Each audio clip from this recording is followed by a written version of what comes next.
O site Adestramento Brasil está entrevistando os juízes para entender um pouco e dar dicas sobre como melhorar a equitação e o desempenho nas provas. O entrevistado hoje é Márcio Camargo, que leva 20 anos julgando. Márcio, muito obrigada por conceder a entrevista.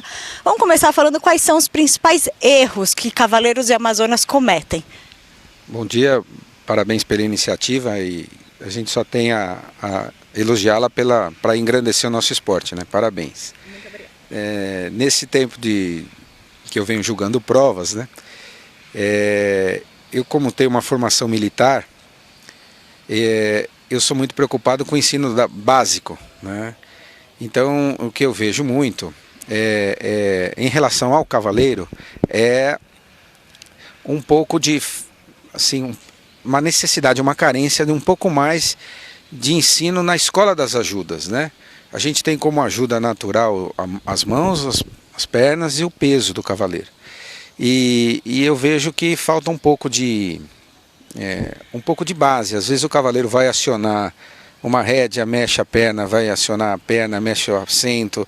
Então, esse trabalho de base realmente é o que vai influenciar lá na frente durante a prova. E esse trabalho de base ele pode ser obtido não apenas nas aulas, mas também nos livros, né? Sim, eu mais uma vez repetindo, né, por ser da formação militar, eu tive muito acesso e a gente estudou demais os livros, né? Então, os mestres da equitação, os mestres franceses, Boucher, de Carpentry, o Laguernière, né, que fala do espado adentro, é importantíssimo a ajuda do espado adentro, né? A gente entender quando ele fala aqui, porque tudo começa e termina no espado adentro, né? Usar os cantos do picadeiro para fazer o espado adentro e engajar o cavalo. Então, isso é muito importante e assim, não é folclórico, não. Eu acho que a base ela é a mesma, a gente tem que usar até os dias de hoje, né? Dos grandes mestres e conhecer, saber como a equitação evoluiu, né? E qual é a importância da espada dentro? O espada dentro é uma ajuda, para mim, é essencial, porque ela é início e base para todas as transições, né? Passo, trote, galope, ela é inicial para o engajamento do cavalo. O engajamento do cavalo produz um contato, né? Lembrando sempre que é o contato, né? Que também no meio militar se chama de apoio, mas isso é o primordial da equitação. O cavalo tem que estar na mão do cavaleiro, tem que estar permeável, tem que estar em contato com o cavalo. E esse exercício realmente do espado adentro e outros exercícios, né, chamado de duas pistas, também são muito importantes para esse engajamento e somente o cavalo engajado vai estar em contato com a mão do cavaleiro. Julgando provas, você vê muito conjunto, com muita mão e pouca perna? Sim, muita mão e pouca perna e às vezes pouco assento, né? O assento que também é muito importante, né, na utilização. Então, quanto mais independência das ajudas o cavaleiro tiver, menos a mão vai funcionar. Na verdade, a mão ela deveria ser a parte que menos influenciasse, né, a equitação. Na hora das provas, né, os cavaleiros, principalmente os iniciantes, eles têm que ficar mais atentos a quê? Bom, os cavaleiros iniciantes, devido à exigência da prova, né, que é uma exigência, entre aspas, menor, são bem aos desenhos dos percursos, né? Como são as provas de iniciantes, tem menos notas, né? Fica muito evidente quando se tem um erro num círculo, por exemplo, um alto fora da letra, uma transição que passou demais, né? Então, ser preciso, na medida do possível, nesses fundamentos, que é o desenho do percurso e as transições dos cavalos. E à medida que os conjuntos vão progredindo, né, quais são as principais dificuldades que são adicionadas? Bom, o que eu percebo em relação a essa progressão, né? O que às vezes a gente percebe é que alguns cavalos não estão aptos a fazer a prova que ele está se propondo. Às vezes o cavalo ali era para fazer uma prova preliminar e ele está fazendo uma média 2, às vezes até uma forte 1.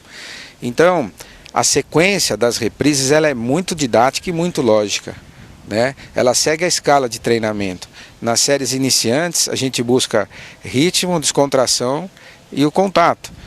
Posteriormente, que a gente vai analisar mais para frente, acima da média 1, né? Desculpa, acima da média 2, que você vai olhar impulsão, reunião e retidão. Então, a didática com que são feitas as reprises, ela é muito importante. Então, às vezes, um cavaleiro, ele começa a iniciar antes, muito cedo, a mudança de pé no ar, né? Só que na série média 1, o que se olha muito é o contra-galope. E aí o cavalo entra na prova, cai no contra-galope, cai, muda de pé. Então tem que ter uma sequência lógica de treinamento, né? E é o que eu sempre comento, né? Não é demérito para nenhum cavaleiro fazer uma série elementar.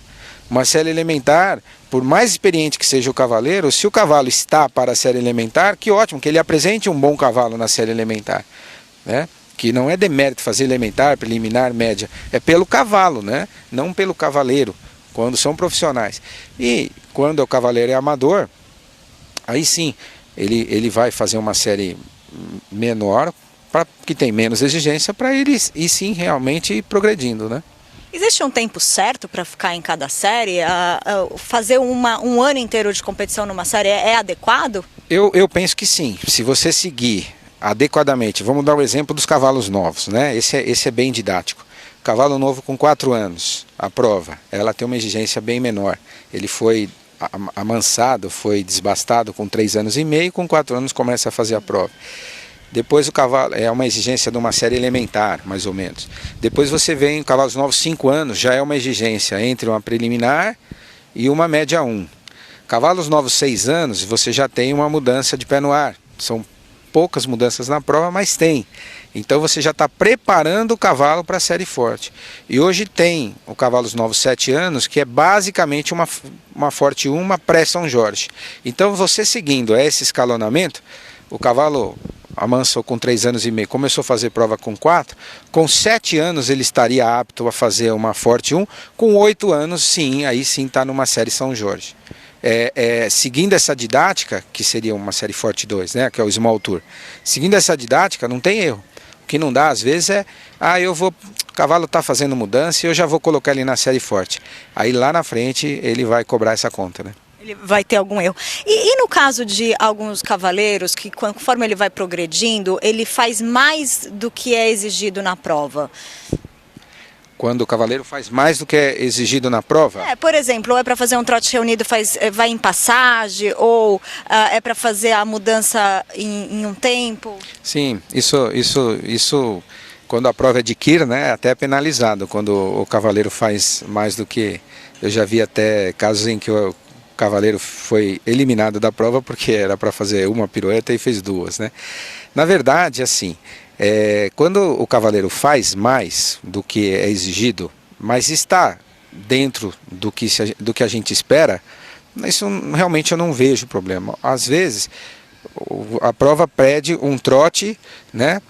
E um trote de trabalho, e o cavaleiro faz um trote passageado. Aí sim está errado, porque você quer ver um trote de trabalho, um trote com mais amplitude, né? E às vezes o cavalo vai muito para cima e pouco para frente. Então o cavaleiro às vezes se perde nesse aspecto, realmente, né? De fazer um galope fluente, depende, a série menor não exige tanta reunião. E aí ele coloca o cavalo muito reunido na série fraca e realmente ele tem que ser penalizado. E voltando à pergunta, né, de quando a gente está apto a mudar, existe uma nota, por exemplo, o conjunto começa a atingir lá mais perto dos 65%, então pode mudar de nível, está mais perto dos 58%, 60% não. Como entender esse momento certo, principalmente para quem está começando? Realmente é assim, não existe uma nota, né? Mas você imaginar que uns 66% já é um nível satisfatório, né? Você imaginar que uns 68% já está sendo índice olímpico, então você está chegando vamos dizer assim, a um nível bem satisfatório para você mudar de nível. Obviamente abaixo de 60 ainda você não está tendo uma nota satisfatória, você está tendo uma nota suficiente, né? Mas realmente é o bom senso do cavaleiro, do treinador, né? Que às vezes é melhor você fazer uma série menor, uma série com menos exigência, bem feita, né, do que você antecipar a sua promoção, vamos dizer assim, para uma série mais forte e não se apresentar bem, né? Eu faço sempre aquela comparação com o salto, né? que às vezes o cavaleiro de salto ele tem um cavalo de 1,40 m e põe na prova de 1,10 m para ganhar a prova. E no adestramento o cavaleiro tem um cavalo de preliminar, mas já quer pôr na São Jorge, né? Para mostrar que evoluiu, né? E não é bem assim, né? E o que é mais difícil nas provas? Olha, eu acho que treino é treino, prova é prova, né? Eu fiz bastante prova. Naquele momento da verdade mesmo, quando você entra ali, eu acho que você estar tranquilo, né? Isso vem com o tempo, de você não ficar, você treinar a reprise e depois ficar tranquilo que você não vai errar, ficar tranquilo que você sabe o que vai fazer. O que a gente vê, o que eu percebo às vezes é muita tensão por parte do cavaleiro, e o cavalo percebe na hora. Ele tensiona, fica aí agora, vou para lá, vou para cá, ele trava a musculatura, o cavalo sente. E é muito comum, quase que todas as provas, né? Termina a prova, ao término o cavaleiro vem falar, mas ele distendeu tão bem, ele estava uma beleza lá fora.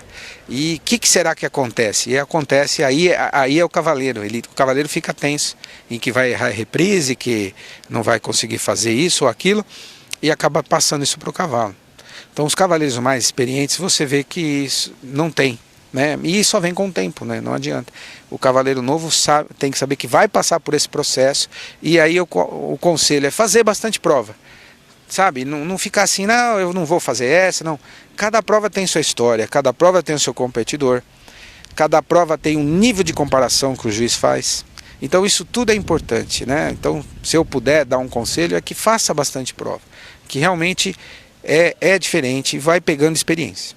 Você falou em nível de comparação, né? As notas são as notas independentes dos competidores? A minha pergunta é, se você é o primeiro a entrar e aí você tirou uma nota, ou se você é o último a entrar, isso faz diferença? Quer dizer, avaliar o conjunto em relação aos concorrentes, ou as notas serão sempre as mesmas, independentemente de com quem se está competindo? Não, eu particularmente, no meu ponto de vista, assim, as notas são sempre as mesmas, né? Diferente no salto, que você sabe que você pode fazer 3 faltas porque o seu competidor anterior fez 2, né? No adestramento, não. Mas eu falo o seguinte, que cada prova tem a sua história, né? O juiz ele acaba fazendo a comparação daquele dia, né? Então cada prova tem a sua história. Se tem 10 cavaleiros muito bons, aquela prova teve aquela história daquele dia. E às vezes ele vai competir com 2 cavaleiros, aí fica diferente, entendeu? Então quanto mais tiver gente, eu acho que a competição ela se torna mais justa, né?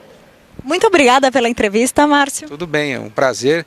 Parabéns pelo site, a gente tem acompanhado pelo Facebook. Faltava um canal desse voltado para o nosso esporte, e a gente está à disposição para qualquer esclarecimento, qualquer notícia, a gente está aí. Tá Muito obrigada. Fique ligado, todas as notícias de adestramento em adestramentobrasil.com.